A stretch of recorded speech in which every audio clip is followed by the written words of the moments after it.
Well, hello and welcome again to our reading of Iliad 3, and we got up to line 124. And this is, in this part of the story, Iris has come as a messenger to white-armed Helen, like to her sister-in-law, the wife of the son of Antenor, and her name is Laodike. And she is the best eidos in appearance of the daughters of Priam. She's the most attractive of the daughters of Priam.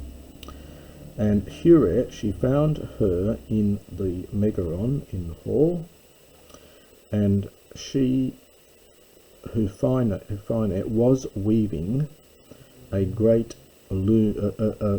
web. She was weaving a great web, which was porphyrein, sometimes translated as purple. We get the word porphyry and so on from this. We're not quite sure exactly what the colour is, probably some dark colour, so sometimes translated as dark, sometimes purple. Diplaka, it means folded in two, so it was to be folded double. So it might be some kind of bedding, some kind of blanket, and it's to be folded in two.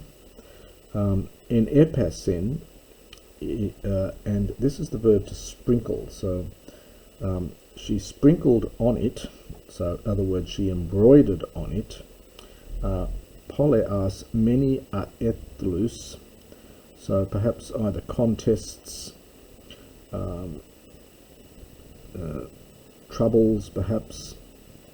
So the many contests of the Trojans, who were horse taming from hippos plus that damnami root of taming, so horse taming Trojans, and the bronze chitoned Achaeans, so the bronze coated Achaeans.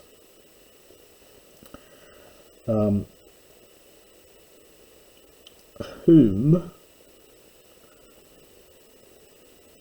now this whos must refer back to the ethlus, so the trials or troubles, sorry, not whom but which, epaskon, they were suffering, it's imperfect, heinek hethen, so the hethen is, this is an old genitive form, and het is the personal pronoun, so it's on account of her, so that hethen there is a little bit tricky.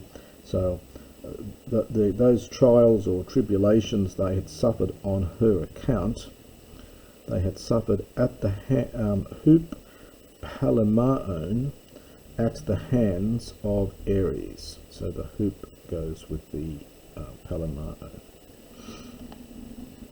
at the hands of Ares. Der histamine anku, and standing near, Iris spoke winged, Iris with the swift feet, so Iris, who is swift in respect of her feet, addressed her, standing near. Dure, come, ithe, another word for come, dear nymph, in order that idei, this is the subjunctive here, second person, in order that you might see Theskela. It's a funny word, it often translated as miraculous.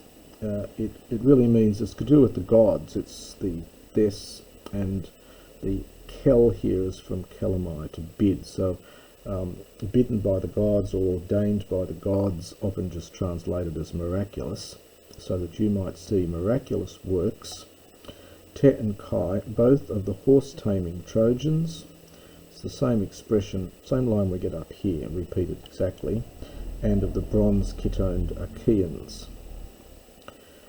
Hoi, who, prin is adverbial here, who previously, Pheron, well, this is from pharaoh, to carry. We often say in English to carry out something, so we'll carry on.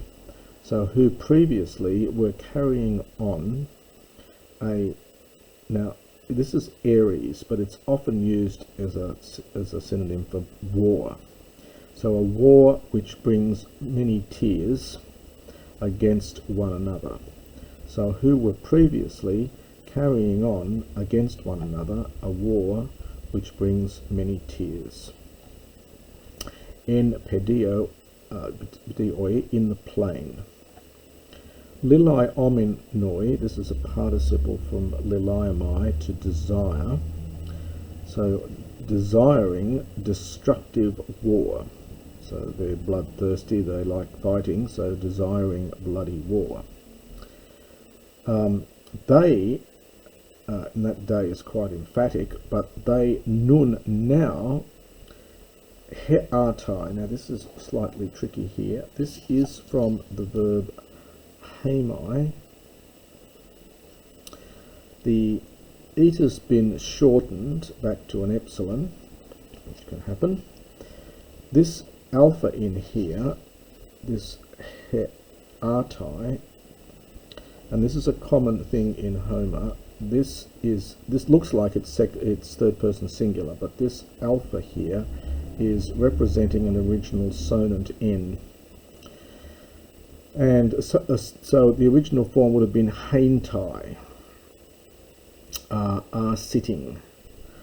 The it has been shortened, and the alpha represents an original sonant n, which often is written as an alpha in Homer. So you have to watch out for these. They're very tricky little things.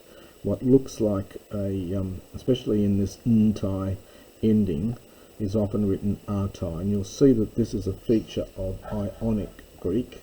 You'll see it also, of course, in Herodotus, very commonly. So one has to get used to it. So but now this is just present middle. They are sitting, sige, in silence, and the polemos, the war, pepautai, has been ceased, has been stopped. They are keklimenoi, from klino. They are resting on their shields.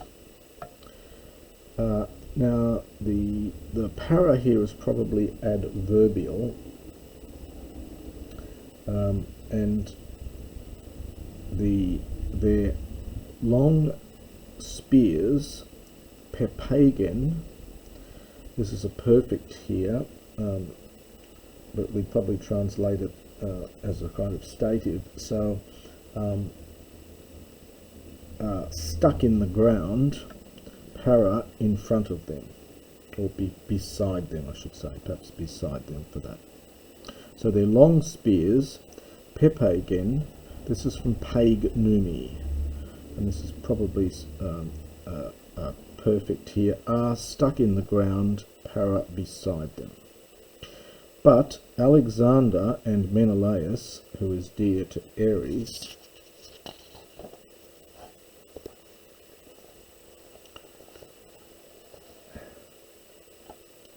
they will fight with their long spears, periseo, seo for Sue, in regard to you or around you. So seo here for Sue.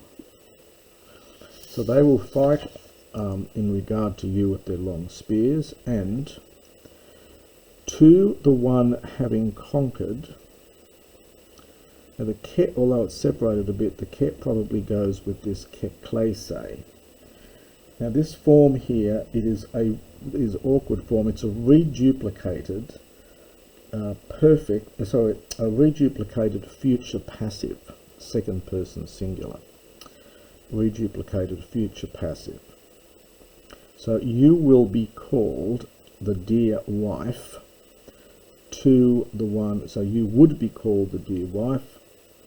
You can get ke or an with the future in Homer, because the subjunctive and future are often quite closely connected in sense in Homer. So you will be called the dear wife to the one having conquered, to whoever wins the battle. And that's the end of the speech.